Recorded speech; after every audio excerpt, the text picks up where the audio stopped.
हाँ तो स्टूडेंट, कैसे हो दोस्त।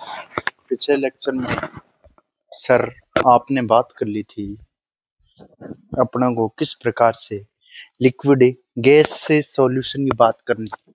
आज अपन बात करेंगे लिक्विड लिक्विड फेस की। ठीक है, जो राउल्ट का लॉ है स्टूडेंट वो आ जाएगा। किसका आएगा? राउल्ट का नियम आएगा। हेनरी लॉ अपनों ने कर लिया, हेनरी लॉ का एप्लीकेशन अपनों ने कर लिया ना दोस्त। आज अपने पास क्या आएगा स्टूडेंट? आज अपने पास आने वाला है राउल्ट लॉ। राउल्ट लॉ से पहले आपके पास आएगा वेपर प्रेशर, और वेपर प्रेशर के बाद लिक्विड लिक्विड सॉल्यूशन आएगा। उसकी बात करेंगे। पहले वेपर प्रेशर क्या होता है स्टूडेंट? वाष्प दाब क्या होता है जो लिक्विड में काम करेगा स्टूडेंट? वाष्प दाब। सबसे पहले प्रॉपर्टी देखो स्टूडेंट, सीधे बोल भी सकता हूँ स्टूडेंट, इसको लेके लिखवाई देता हूँ। वाष्प दाब, वेपर प्रेशर, वाष्प के अणुओं के द्वारा लगाया गया दाब वाष्प दाब कहलाता है। ठीक है दोस्त, यानी वाष्प दाब वेपर प्रेशर। वेपर प्रेशर क्या होगा स्टूडेंट? वाष्प के दाब के द्वारा टेम्परेचर स्थिर होना चाहिए, स्थिर तापमान पर। वाष्प दाब क्या स्टूडेंट? वाष्प दाब, vapour pressure, vapour pressure, vapour pressure, वाष्प दाब, वाष्प के अणुओं द्वारा वाष्प स्थिर तापमान पर, स्थिर तापमान पर, तापमान पर वाष्प के अणुओं के द्वारा, वाष्प के अणुओं के द्वारा लगाया गया दाब, अणुओं के द्वारा लगाया गया क्या, जो दाब लगाया जाता है उसे अपन क्या कहते हैं? वाष्प दाब, वेपर प्रेशर कहते हैं। अब इस वेपर प्रेशर का आपको फंडा पड़ेगा राउल्ट के लॉ में। अब स्टूडेंट कुछ बात करने वाले हैं। वेपर प्रेशर सिर्फ तापमान पर डिपेंड करता है, बाकी सबके इनवर्सली प्रोपोर्शनल होता है स्टूडेंट। ठीक है, और बाकी इसमें क्या होता है? इनवर्सली प्रोपोर्शनल होता है वेपर प्रेशर। और देखते हैं स्टूडेंट, इसमें कुछ और दिया हुआ जो आपकी बात पर इतना ही दिया हो स्टूडेंट। ठीक है, दूसरी बात स्टूडेंट, वाष्प दाब, वाष्प दाब तापमान बढ़ाने पर, तापमान बढ़ाने पर बढ़ता है, बढ़ाने पर बढ़ता है। तापमान बढ़ाएंगे तो वाष्प दाब आपके क्या हो जाएगा दोस्त? बढ़ जाएगा स्टूडेंट। ऐसे देखिए अब यहाँ पर। और इनवर्सली प्रोपोर्शनल किसके होता है? वाष्प दाब, वेपर प्रेशर इनवर्सली प्रोपोर्शनल होता है student intermolecular forces, IMF, intermolecular forces, अंतरा आणविक बल। अंतरा आणविक बल, जो अंतरा आणविक बल होता है स्टूडेंट उसके व्युत्क्रमानुपाती होता है स्टूडेंट। साथ ही साथ स्टूडेंट आपके बॉइलिंग पॉइंट, बॉइलिंग पॉइंट के भी क्या होता है? व्युत्क्रमानुपाती होता है। इससे आपका जो बॉइलिंग पॉइंट है, यानी वह पॉइंट जो किसी कोई पदार्थ उबलना स्टार्ट कर देता है, वो पॉइंट क्या कहलाता है? आपके बॉइलिंग पॉइंट कहलाता है। कौन सा पॉइंट कहलाता है सर? Boiling point. ठीक है student, boiling point, BP, boiling point. ये उतारिए स्टूडेंट, ये उतारिए, इतना उतारिए। पहले वाष्प दाब किसके समानुपाती होता है, किसके व्युत्क्रमानुपाती होता है, उसके बाद आपको बताते हैं liquid liquid solution. Liquid liquid solution,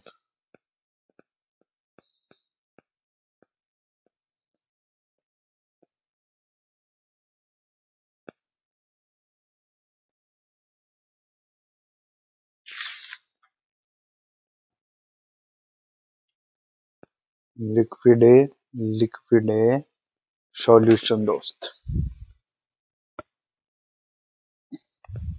अब अपन बात करते हैं liquid liquid solution. Liquid liquid solution, इसमें सॉल्वेंट होता है और जो सॉल्यूट होता है वो दोनों ही क्या होते हैं? लिक्विड होते हैं। द्रव द्रव विलयन, द्रव द्रव विलयन में क्या लगेगा आपके? वाष्प, जो राउल्ट का लॉ है वो लगेगा। Vapour pressure of liquid liquid solution,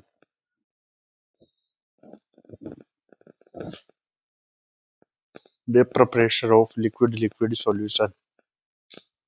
द्रव द्रव विलयन के लिए, द्रव द्रव विलयन के लिए वाष्प दाब, विलयन के लिए वाष्प दाब जो वेपर प्रेशर है वो इनके लिए कैसे होगा स्टूडेंट, वाष्प दाब, वाष्प दाब कैसे होगा स्टूडेंट, इसकी बात करते हैं अपन। दो है, प्योर सॉल्वेंट है, वेपर प्रेशर है, और वेपर प्रेशर सॉल्यूशन है या सॉल्वेंट है।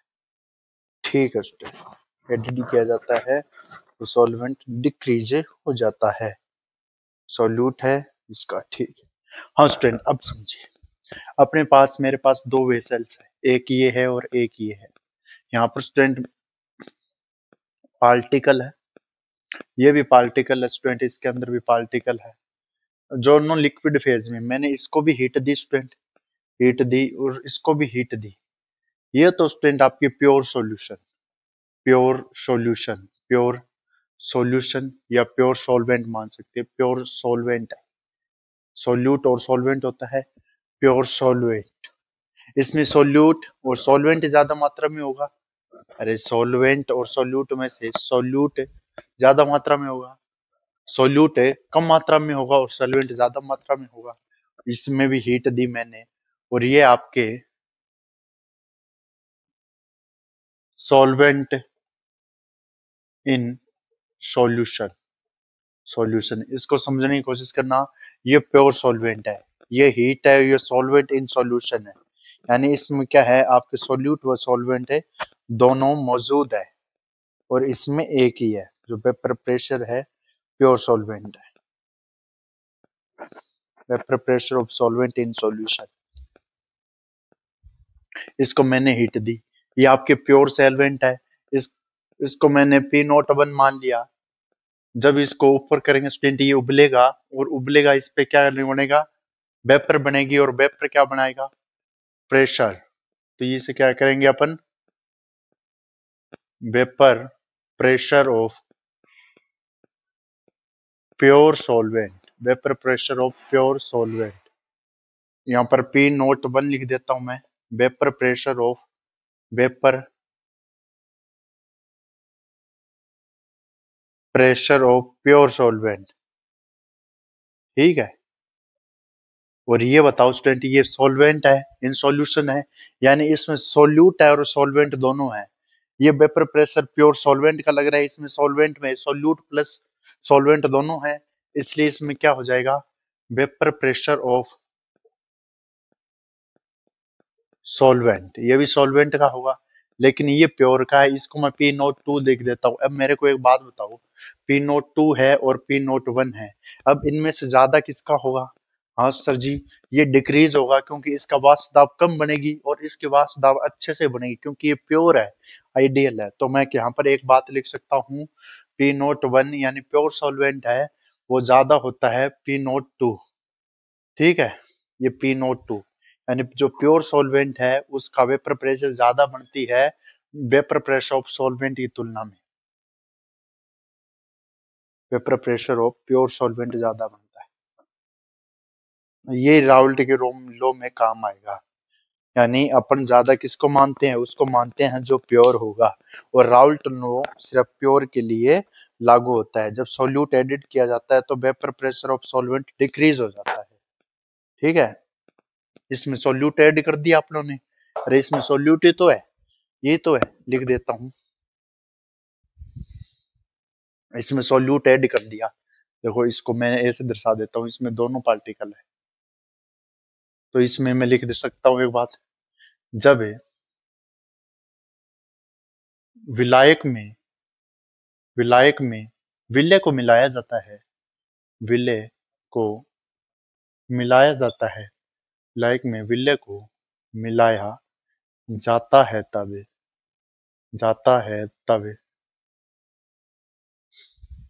वाष्प दाब, वाष्प दाब घटता है, वाष्प दाब क्या होता है, घटता है, यानी इसमें प्योर सॉल्वेंट का ज्यादा आता है। अब राउल्ट लो, राउल्ट लो क्या कहता है स्टूडेंट्स, ध्यान से सुनिएगा, राउल्ट लो क्या कहता है, सॉल्यूशन है। पहले राउल्ट लो की बात करते हैं, स्थिर तापमान पर राउल्ट नियम, ये समझाना इसलिए जरूरी था स्टूडेंट, आपको पता चले कि प्योर सॉल्वेंट ज्यादा अच्छा वेपर प्रेशर बढ़ाएगा। राउल्ट नियम, राउल्ट नियम क्या कहता है? स्थिर तापमान पर जो आपके वाष्प दाब होता है किसी विलयन का, वह उसके मोल भिन्न के समानुपाती होता है। ये राउल्ट लॉ कहता है। हाँ स्टूडेंट, ये क्या कहता है?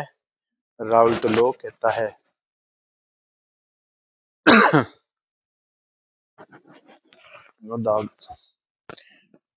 हाँ, अब समझना राउल्ट नियम। स्थिर तापमान पर राउल्ट नियम, RAOULT, Raoult's law. Raoult law क्या कहता है?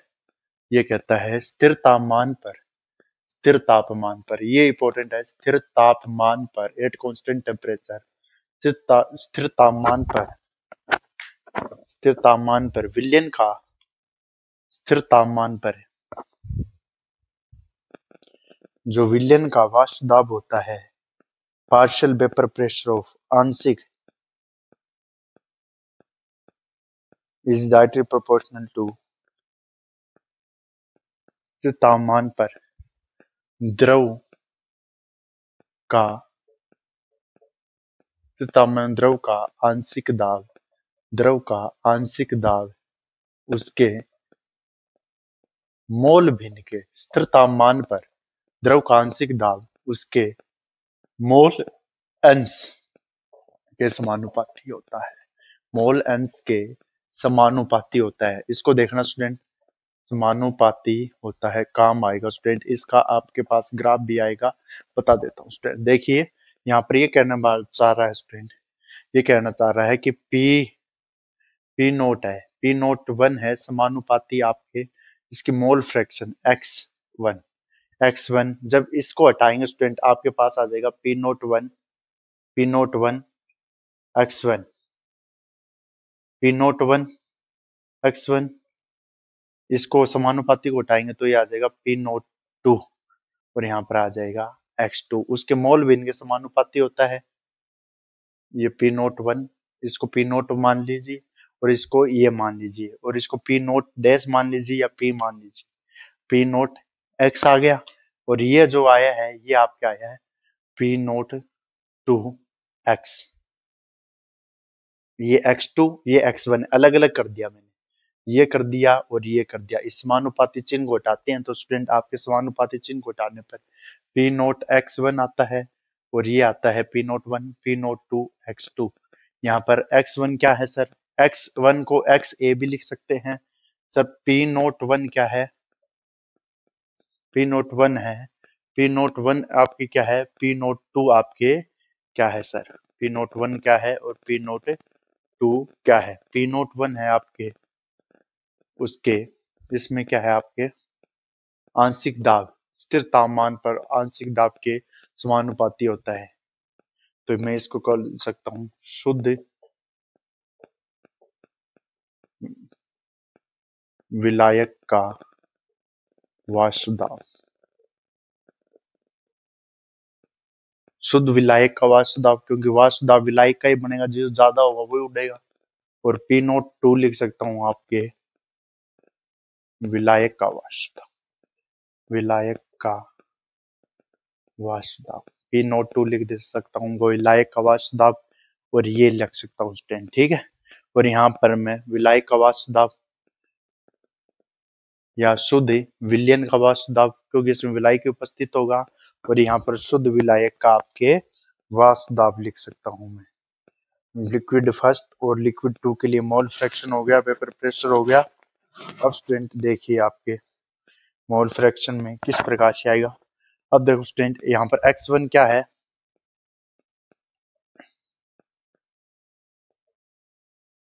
शुद्ध विलायक का मोल अंश, विलायक का मोल अंश मेनली सॉल्वेंट ही स्टूडेंट, इसमें ध्यान रखना सॉल्वेंट है, सोल्यूट और सॉल्वेंट ही इसमें। x2 शुद्ध विलायक का और विलायक का मोल अंश, विलायक का मोल अंश। हाँ सर ये तो आपने लिखा दिया, विलायक का मोल अंश यानी प्योर सॉल्वेंट या pure solvent, vapour pressure of pure solvent, ये है वेपर प्रेशर ऑफ सॉल्वेंट, और ये है आपके vapour pressure of mole fraction of pure mole fraction of pure solvent और ये है मोल फ्रैक्शन ऑफ सॉल्वेंट। इसको ध्यान में रखना, ये इसलिए लिखाया है क्योंकि इसके माध्यम से ये आया है। यहाँ पर अपन लिख सकते हैं सर, यहाँ पर मैं पी नोट, इसको पी नोट वन मानू, इसको पी नोट वन मानू, या इसको पी नोट एक्स ए, पी नोट एक्स ए लिख दिया, इसको पी ए, पी समानुपाती एक्स पार्शियल प्रेशर है तो इसको इस प्रकार से लिख दिया। तो मैं इसको लिख सकता हूँ पी वन इक्वल टू क्या लिख सकता हूँ, इसको पी वन मान के सर पी नोट वन लिख सकते हो आप और एक्स वन लिख सकते हो। ये पी टू मान लू मैं इसको दूसरे वाले को, सर पी नोट टू लिख सकते हो आप, एक्स टू लिख सकते हो। अरे ये तो लिख सकता हूँ ना, अरे पी नोट वन और एक्स वन यहाँ पर मैं लिख सकता हूँ, ये लिख लिया।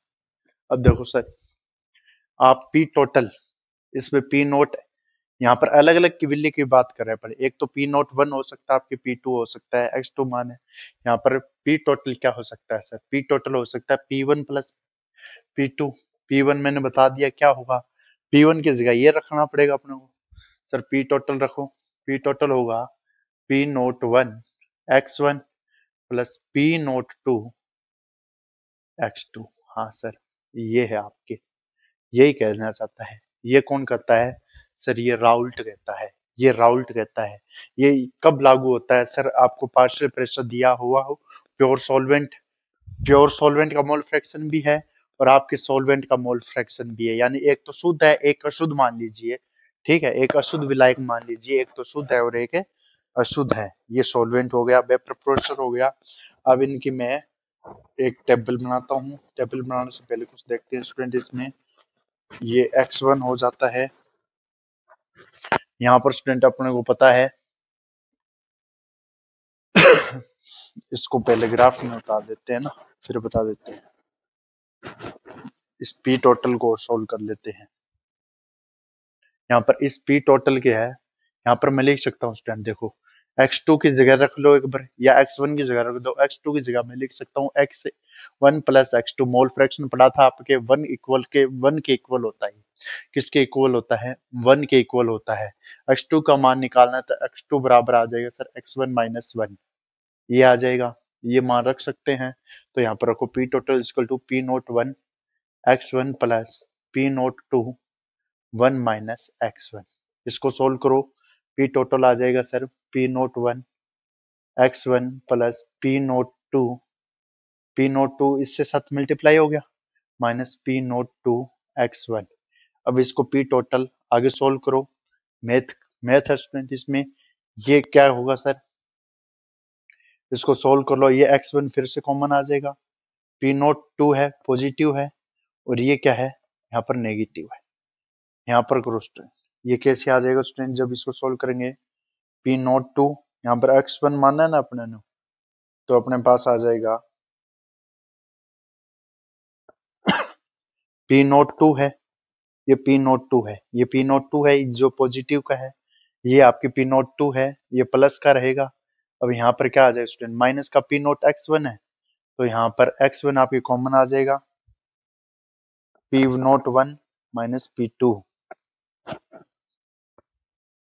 प्लस के P note one minus P two, ये आ जाएगा स्टूडेंट। इसको सोल्व करने पर क्या आ जाएगा, ये आ जाएगा। देखो स्टूडेंट, इसके साथ इसको मल्टीप्लाई किया, P note two minus P naught x one. अब यहाँ पर पी नोट टू है, ये प्लस का पी नोट टू है, हाँ सर प्लस का है। अब यहाँ पर अपन कॉमन ले लिया, यहाँ पर एक्स वन, यहाँ पर क्या आ गया कॉमन में, एक्स वन आ गया, प्लस का एक्स वन आ गया। इस प्रकार से आप क्या लिख सकते हो उसमें, दूसरे वाले को भी लिख सकते हो, एक्स टू भी लेके लिख सकते हो। इससे आप क्या याद कर सकते हो, एक का मोल फ्रैक्शन पता है तो इसमें पी टोटल निकल सकता है, या पी टोटल दिया हो तो ये निकल सकता है। यहाँ पर x1 देखो स्टूडेंट, इसमें x1 कॉमन था, इसमें था, इसमें x1 कॉमन ले लिया। अब यहाँ पर x1 कॉमन ले लिया, पी नोट टू पॉजिटिव था अभी प्लस का है, प्लस पी नोट x1 के साथ कौन कौन है गुणा में, देखो ये देखो कुछ नहीं किया, पी नोट प्लस का है, पी नोट टू प्लस का लिखा। अब यहाँ पर ये x1 था, ये x1 कॉमन ले लिया, बचा क्या सर, पी नोट वन है minus P note two, P note one है minus P note two, P note two और पी नोट वन। इस प्रकार से मैंने क्या कर दिया, इसको लिख दिया स्टूडेंट, पी नोट टू लिख दिया। P note two, P note one, x. यहाँ पर दो हो गए ना, अरे ये दो हो गए ना, पी नोट टू, ये देखो ये P note two, P note two x one, ये पी नोट टू मैंने ले लिया, इसको बाहर ले लिया, तो यहाँ पर एक्स वन बच गया, एक्स वन को बाहर निकाल लिया, तो बचा क्या, पी नोट टू पहले प्लस का था, ये प्लस का भी है। अब यहाँ पर एक्स वन ले लिया, तो यहाँ पर ये वैल्यू आ गई। अब यहाँ पर देखिए स्टूडेंट, यहाँ से अपन एक ग्राफ खींचते हैं। जो आप पहली बार बंद ग्राफ पढ़ोगे उसको क्या पढ़ोगे, पहली बार आप बंद ग्राफ पढ़ोगे। स्टूडेंट देखो, एक यहाँ पर है इस प्रकार से ये ग्राफ बनता है, इसमें x बराबर आपके यहाँ पर 1, x1 है, ये x2 ले लेता हूँ स्टूडेंट, यहाँ पर मैं x1 लिख देता हूँ और यहाँ पर x2 ले लेता हूँ, यहाँ पर x1 और यहाँ पर x2, यहाँ पर x1, यहाँ पर x2। अब यहाँ पर मैं x1 को 0 रख दूँ, x1 को 0 रख दूँ, यहाँ पर x1 को आप 0 रखो स्टूडेंट, x1 को 0, तो x2 का मान 1 आ रहा है ना, x2 का 1 आ रहा है, यहाँ पर x1 को आप 0 रखो, x1 को आप 1 रखो, x2 का मान 0 आ जाएगा। अरे बताओ, x2 का मान 0 रखेंगे, x1 का 1 आ जाएगा। इसी समीकरण में आप x2 का 1 रखोगे, x1 का 0 रखोगे, ये आ जाएगा। अब देखो स्टूडेंट, जो ये वैल्यू है जहां पर x2 का मान है, तो वो यहाँ से लाइन जाएगी, रही x2 की लाइन है वो यहाँ पे जाएगी। सर ये पी नोट टू पे आगे मिलेगी आपको, पी नोट टू, इसे बोल सकता हूँ P note to sir, x2 बोल सकता हूँ या पी नोट टू बोल सकता हूँ, ठीक है सर, पी नोट टू। अब यहाँ से सर 1 का कुछ मान है, जो यहाँ से लाइन जाएगी सर, वो जाएगी आपके कुछ मान है तो पी नोट 1 पे जाएगी, शुद्ध विलायक। अब सर जो ये दोनों लाइन जो मिलेगी, ये जो दोनों लाइन मिलेगी सर, आपकी ये पी टोटल की इक्वल होगी, P total P note 1 plus P note 2, ठीक है, P total P note 1 plus P note 2, या P total P 1 plus P 2 कर देते हैं, बात खत्म। पार्शियल है इसलिए लगा रहा हूँ मैं, ये पार्शियल प्रेशर है, बाकी तो कोई बात नहीं है। यहाँ पर P1 P2, यहाँ से अपन इसको ऐसे भी लिख सकते हैं, P नोट 2 X2, और ये इसके इक्वल था P नोट 1 X1, इसके इक्वल था P नोट 1 और X1 के इक्वल था, इस प्रकार से था। अब यहाँ पर देखिए स्टूडेंट, ये ग्राफ है, ये राउल्ट के नियम का ग्राफ है, ठीक है, graph for ideal solution, for Raoult ideal solution, ideal solution यानी आइडियल सॉल्यूशन के लिए लागू होता है। इसका मतलब क्या करना चाहते हैं सर, जिसमें डेल एच इक्वल टू 0 हो, हीट चेंज भी 0 हो, आपके वॉल्यूम चेंज भी 0 हो, तो ऐसा सॉल्यूशन क्या कहलाएगा, आइडियल सॉल्यूशन। ऐसा सॉल्यूशन आइडियल सॉल्यूशन, और आइडियल सॉल्यूशन के लिए आदर्श विलयन के लिए ये ग्राफ बनता है। आदर्श विलयन के लिए कौन सा ग्राफ बनता है, ये। हाँ सर, आदर्श विलयन की एग्जांपल और बता दो। बिल्कुल इजी है सर आदर्श विलयन की एग्जांपल, क्योंकि उसमें सेम सेम के आपके क्या बनेंगे, प्रोसेस बनेंगे, सेम सेम के आपके क्या बनेंगे, प्रोसेस बनेंगे, सेम सेम के प्रोसेस सर। हाँ, सेम सेम की प्रोसेस, मतलब एन हेक्सेन है तो एन ब्यूटेन के साथ कर जाएगा, एन ब्यूटेन एन पेंटेन के साथ कर जाएगा, इस प्रकार से आइडियल सॉल्यूशन में ये होगा।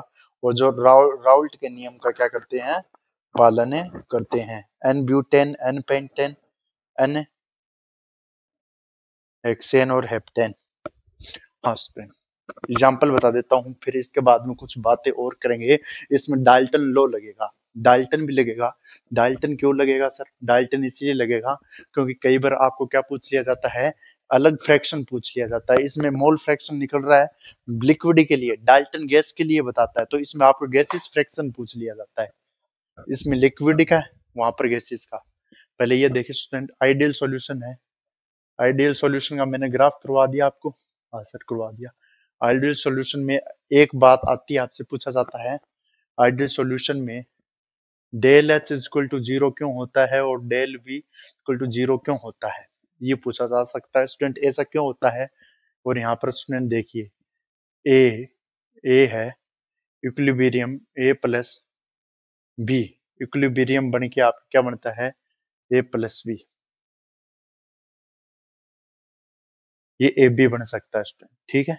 इक्विलिब्रियम स्टेट आती है, ए बी बन सकता है। इसमें मैं कह सकता हूँ आपके ए और बी बी, यानी इसका मतलब क्या है, ससंजक और असंजक बल पड़ा होगा। ससंजक यानी समान अणुओं के मध्य, असंजक जो अलग अलग अणुओं के मध्य। मैं लिख देता हूं, आदर्श विलयन में, आदर्श विलयन में अणुओं के मध्य, अणुओं के मध्य अंतराण्विक बल बराबर पाया जाता है। अंतराण्विक बल बराबर पाया जाता है, बराबर पाया जाता है, ठीक है। अंतराण्विक बल बराबर पाया जाता है, जिसके कारण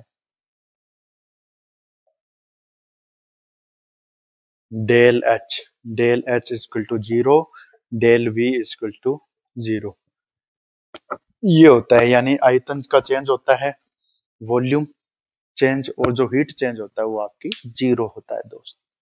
ये होता है स्टूडेंट। एग्जाम्पल यहाँ पर N heptane, heptane plus N hexane, यानी सेम सेम कैटेगरी के मिलेंगे। हेक्सेन, एन हेप्टेन और एन हेक्सेन दोनों ही एल्केन है, सीधे श्रृंखला वाले, दोनों ही संतृप्त हाइड्रोकार्बन है।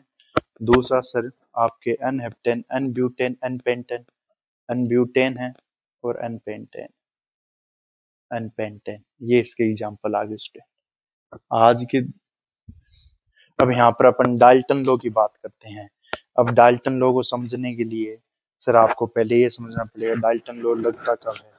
डाल्टन लॉ तब लगेगा दोस्त जब आपके क्या हो, एक तो लिक्विड फेज हो और एक गैस हो, यानी एक तो लिक्विड एक उबले उसका भी प्रेशर लग जाए, और गैसेस फेज हो उसका भी आपके प्रेशर लग जाए, दो फेज आपके अलग हो जाए, तब ये आपके लगता है। P note O X2 mole fraction, composition in vapor pressure, mole fraction,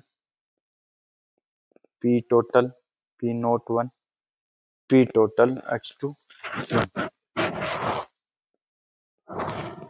P total को ऐसे लिख सकते हैं, P1 के लिए ऐसे लिख सकते हैं, P total को इस प्रकार से लिख सकते हैं। Dalton law for pressure.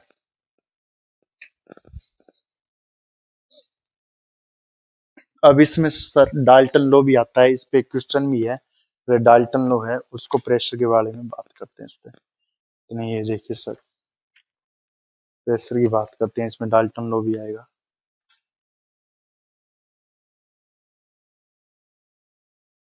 Dalton law की अपन बात करने, composition of vapour phase according to Dalton law. Dalton law ये कहता है किसी को वेपर फेज निकालना है तो उसका जो मोल फ्रैक्शन होगा उसके पी टोटल के इक्वल होगा, यानी मोल फ्रैक्शन ऑफ ए समानुपाती P gases phase mole fraction. यानी समझो स्टूडेंट डाल्टन लॉ क्यों लगाया गया। ये दो फेज थी, एक तो थी आपके लिक्विड फेज जो वेपर प्रेशर बना रहा था, vapour pressure of liquid phase, BP of liquid phase. ये तो था आपके बीपी ऑफ लिक्विड फेज। हाँ सर हो रहा था आपके पी नोट X1 हो रहा था, पी नोट 1 हो रहा था, प्लस पी नोट 2 हो रहा था, X2 हो रहा था सर, कोई भी दिक्कत नहीं थी। लेकिन इसमें क्या कर लेते हैं भाई, अब गैस हो, गैस भी दाब बना सकते हैं। ये तो लिक्विड का लग रहा था जो गैस में उड़ गया। अब यहाँ पर आपको गैसेस फेज भी दी जाए। यहाँ पर पहले तो वेपर फेज थी, आप पर gases phase, gases phase, gases phase का भी तो प्रेशर होगा। गैसेस फेज ये यहाँ पर डाल्टन बताता है, इसको कौन बताता है, डाल्टन। यहाँ पर गैसेस फेज यानी गैसीय विलयन के लिए vapour pressure of gases phase लगेगा। इसमें राउल्ट का लॉ, लेकिन डाल्टन लॉ कुछ अलग सी बात कहता है। डाल्टन लॉ ये कहता है, डाल्टन लॉ ये कहता है, इसने तो बोला कि जो पी टोटल होगा, इसने क्या बोला सर, पी टोटल होगा वो आपके जो आपके प्योर सॉल्वेंट है, मोल फ्रैक्शन है, या आपके सॉल्वेंट और मोल फ्रैक्शन उसके इक्वल होगा। ये अलग बात कहता है। ये कहता है कि आपके अलग अलग गैसों का मिश्रण है, अलग अलग गैसों के मिश्रण में अगर आपको एक गैस का पता करना है, एक गैस का पता करना है तो आपके उसके उस गैस का मोल फ्रैक्शन है, उस गैस के मोल फ्रैक्शन को आप उसके पी टोटल से क्या कर दिए, मल्टीप्लाई कर दीजिए। डाल्टन लो, डाल्टन्स लो क्या कहता है, डाल्टन लो ये कहता है vapour pressure of gas, vapour pressure यानी जो गैस का वाष्प दाब होता है, वेपर प्रेशर ऑफ गैस, जो गैस का जो वाष्प दाब होता है वो क्या कहता है यहाँ पर, ये कहता है यहाँ पर अगर आपने पी नोट वन लिया है, ये हो जाएगा आपके यहाँ पर P note one is equal to Y one, और यहाँ पर आ जाएगा पी टी, ये कहता है ये, और P note two is equal to Y two P T. इसका मतलब समझे दया, इसका मतलब ये कहता है ये आपके वाई टू है यहाँ पर वेपर, यहाँ पर है ये भी मोल फ्रैक्शन है, गैसिस फेज मोल फ्रैक्शन, मोल फ्रैक्शन गैसिस फेज का मोल फ्रैक्शन है ये, और ये पी टोटल है आपके गैसिस फेज का मोल फ्रैक्शन है, ये आपके पी टोटल है, total pressure of gases phase, total pressure of gases phase. अरे डाल्टन का लो आता भी है, डाल्टन का लो आता है आपके 11th के चैप्टर में, ये बताता है ये यहाँ पर मोल फ्रैक्शन सेम है, लेकिन ये गैसिस फेज के लिए मोल फ्रैक्शन है, ये भी गैसिस फेज के लिए है।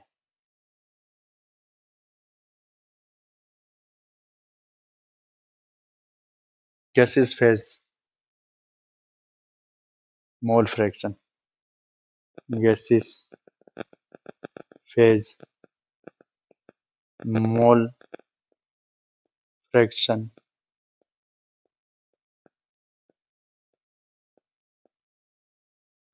प्योर सॉल्वेंट, ये प्योर सॉल्वेंट था, pure solvent gases phase mole fraction, ये solvent mole, solvent gases phase mole fraction, ये इस प्रकार से है। तो अपन इसको कैसे लिख सकते हैं, y1 का वैल्यू कैसे लिख सकते हैं, अपने पास मोल फ्रैक्शन का वैल्यू निकाले या मोल फ्रैक्शन का वैल्यू निकाले तो y1 अपॉन y2 लिख सकते हैं, या अपन इसको लिख सकते हैं student Y A equal to लिख सकते हैं अपन mole fraction P total Y A, P total P nought A X ए,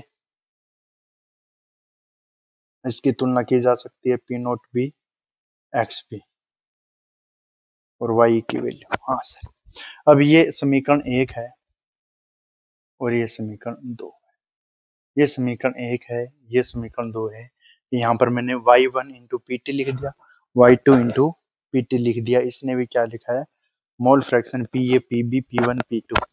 अब इसकी तुलना करेंगे स्टूडेंट, अब इसकी तुलना करेंगे राउल्ट लॉ और इससे, P note one is equal to Y one और पी टोटल, ये किसके इक्वल होता है राउल्ट लॉ में, इसमें किसके इक्वल होता है सर, ये होता है आपके P note one is equal to x one और एक्स वन, अरे ये इक्वल होता है ना एक्स वन और P one, P note one, यही तो था, ये 1 नंबर समीकरण है, ये 2 नंबर है, P note one Y two P note two Y two P total equal to P note two बराबर आपके X two P note two, इसके तो इक्वल है, हाँ सर इसके इक्वल है।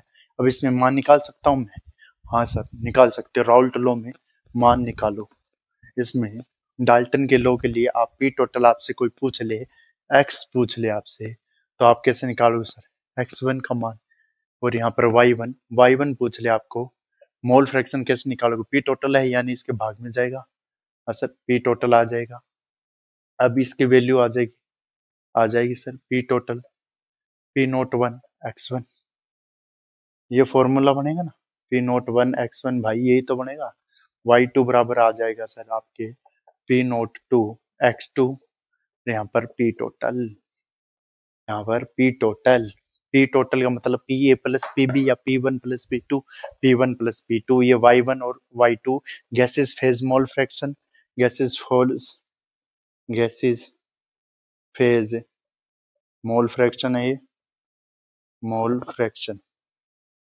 Gases phase mole fraction of Y one, ये है gases phase of mole, gases phase mole fraction of Y two,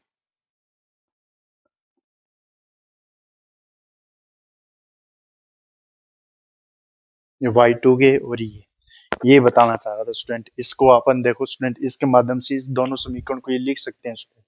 P note P one है तो ये बन सकती है ना स्टूडेंट, y1 है इसमें पी है। ये देखो स्टूडेंट, इसको मैं लिख सकता हूँ ना, अरे पूरे को ऐसे लिख सकता हूँ ना, पी नोट वन किसके इक्वल हो गया, y1 pt या y1 pt है, y1 pt इक्वल हो गया सर आपके x1 और पी नोट वन की, बात खत्म। y2 pt इक्वल हो गया सर आपके x2 पी नोट टू की इक्वल हो गया। अब यहाँ से तो मैंने मान निकाला है, इसको मैंने ये पी नोट वन और पी नोट टू तो सेम ही था, तो यहाँ पर पी नोट वन के इक्वल है और पी नोट टू के इक्वल है, यही तो, और यहाँ से मान निकाला। अब यहाँ से देखो स्टूडेंट, ये आपके आइडियल सॉल्यूशन हुआ और इसमें आइडियल सॉल्यूशन की बात हुई किस प्रकार से क्या होगा। अब स्टूडेंट एक क्वेश्चन करते हैं जो एनसीईआरटी का है। ये क्वेश्चन करने के बाद ये माजरा समझ में आएगा स्टूडेंट। एक क्वेश्चन करवाता हूँ स्टूडेंट, ये देखिए स्टूडेंट, ये क्वेश्चन देखने का, शुद्ध द्रव ए तथा बी के लिए, शुद्ध द्रव ए तथा बी के लिए, दो की बात हो रही है यहाँ पर, शुद्ध द्रव ए तथा बी के लिए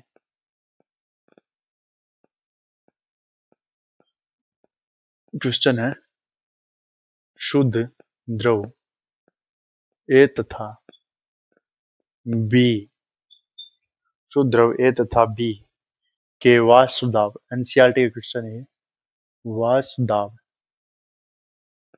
क्रमशः 450, वाष्प दाब क्रमशः 450 था 700 mmHg है, 700, 450 व 750 mmHg है, 750 mmHg है, तब 350 केल्विन पर, 50 केल्विन ताप पर यदि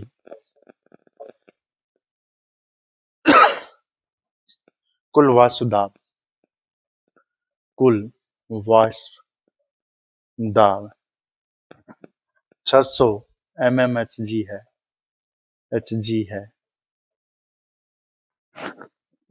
तो द्रव मिश्रण का संगठन ज्ञात करो। द्रव मिश्रण का संगठन ज्ञात करो। पहला क्वेश्चन तो यहीं पे दे दिया इसने, द्रव मिश्रण का संगठन ज्ञात करो। पहले तो ये देखो स्टूडेंट, यहाँ पर लिक्विड फेज में बोल रहा है। दूसरा है साथ ही वाष्प प्रावस्था में भी, साथ ही वाष्प प्रावस्था में पेपर फेज, साथ ही टोटल प्रेशर ज्ञात करो, ये आ गया स्टूडेंट। साथ ही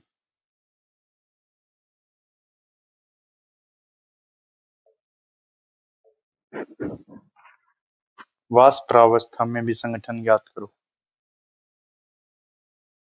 वाष्प प्रावस्था में भी था, गैसीय प्रावस्था लिख देता हूँ, साथ ही गैसीय प्रावस्था में भी संगठन ज्ञात करो। सर दो क्वेश्चन पूछे हैं, दो क्वेश्चन पूछे हैं, समझना स्टूडेंट, इस क्वेश्चन को समझना।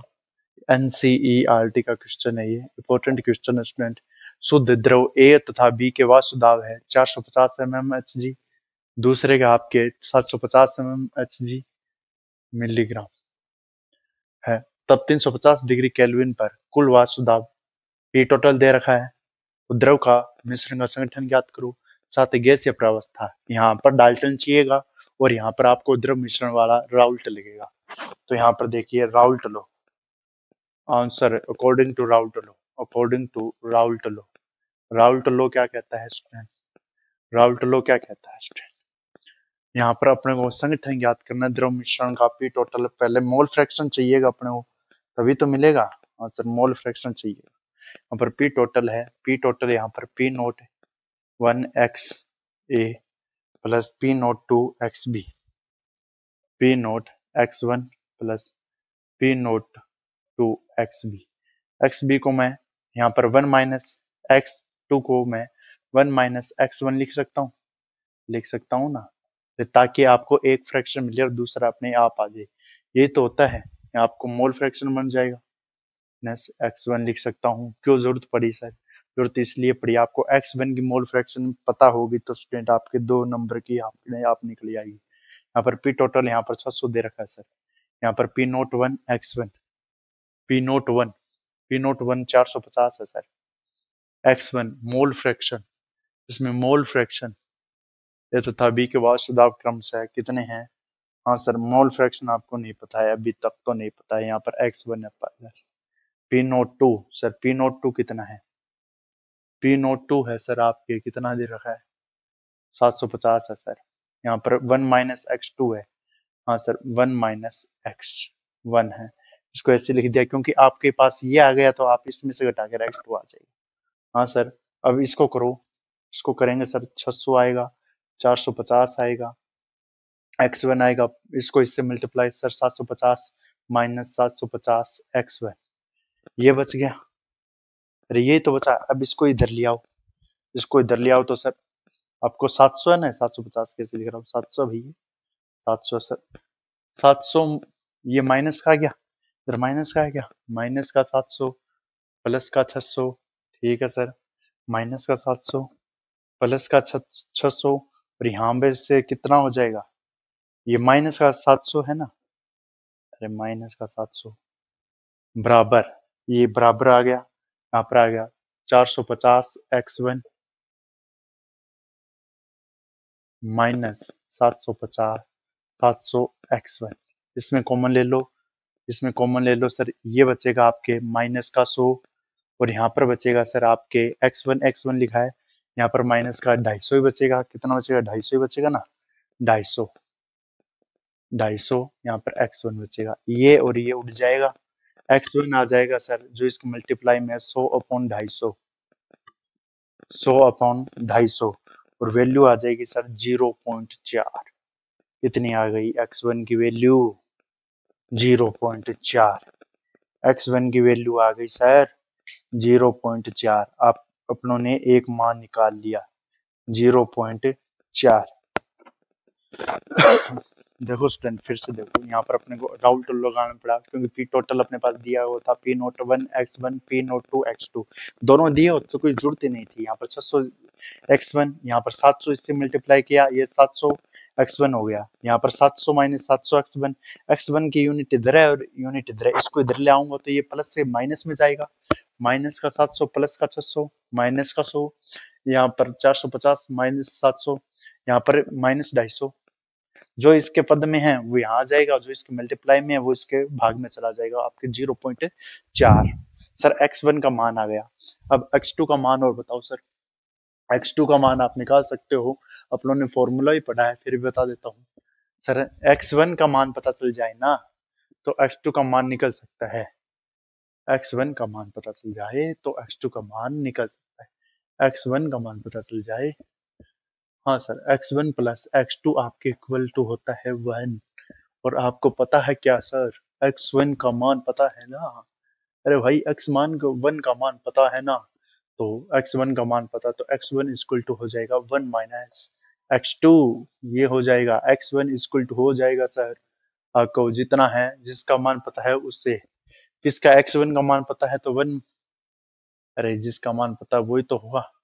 आपको x2 ज्ञात करना तो x1 माइनस 1 हो जाएगा, x2 हो जाएगा सर 1 माइनस 0.4, ये आ जाएगा सर x2 का मान आ जाएगा 0.6, x2 का आ गया, x1 का आ गया सर 0.4। ये दोनों मोल फ्रैक्शन आ गए, mole fraction of A, mole fraction of B, या mole fraction of pure solvent और मोल फ्रैक्शन ऑफ सॉल्वेंट।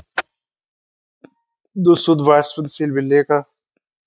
अब यहाँ पर डाल्टन्स लो, यहाँ पर अपन क्या लगाएंगे? डाल्टन्स लो।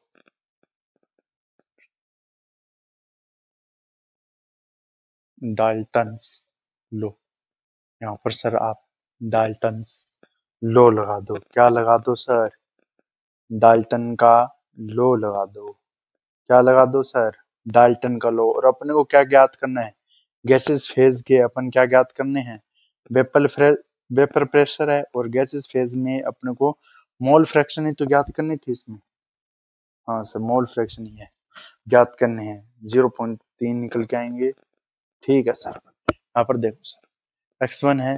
अब अपनों ने बताया था मैंने y1 है। जब भी इसका मोल फ्रैक्शन निकालना हो आपको क्या करना है सर, मोल फ्रैक्शन निकालना हो तो जिसका मोल फ्रैक्शन निकालना है इसका निकालना है y1 का, तो y1 का निकालना है अपने पास। p टोटल कर दो नीचे, p टोटल आया था, फॉर्मूला था sir p note 1 x1 p total, ये था p note 1 x1 upon p total. p total था, p टोटल कितना दे रखा है इसने, p टोटल दे रखा है रिस्पेक्टिवली p टोटल, यहाँ पर p total sir 600 mhg, 600 mmHg। PT का मान यहाँ पर 600 दे रखा था ना क्वेश्चन में, 600 mmHg दे रखा था भाई। पी टोटल का मान वही रहेगा जो वहां पर था, 600 था, ये पी टोटल है सर। y1 मोल फ्रैक्शन ज्ञात करने से p नोट 1 x1 ये कितना आया है, p नोट 1 x1। यहाँ पर सर इसकी वैल्यू है आपके p नोट 1 की सर 450 mmHg, x1 की वैल्यू कितनी है, x1 की वैल्यू है सर 0.4, तो यहाँ पर वैल्यू है पी टोटल की सर 600। जब इसको करेंगे तो y1 का मान निकल के आएगा आपके पास, कितना आएगा 0.3 आएगा गाइस, y1 का मान 0.3। अब y2 का मान और बता दो सर मेरे को, ये 0.3 है तो इसमें 0.3 को घटा लो, अरे मोल फ्रैक्शन ही याद करना था। ये y2, ये y2 का मान और बता दो, ये y2 का है तो y2 का मान ज्ञात करेंगे 1 माइनस y1 करेंगे, तो y2 इक्वल टू आ जाएगा 1 माइनस 0.3, y2 आ जाएगा सर 0.7। ये लीजिए मोल फ्रैक्शन है।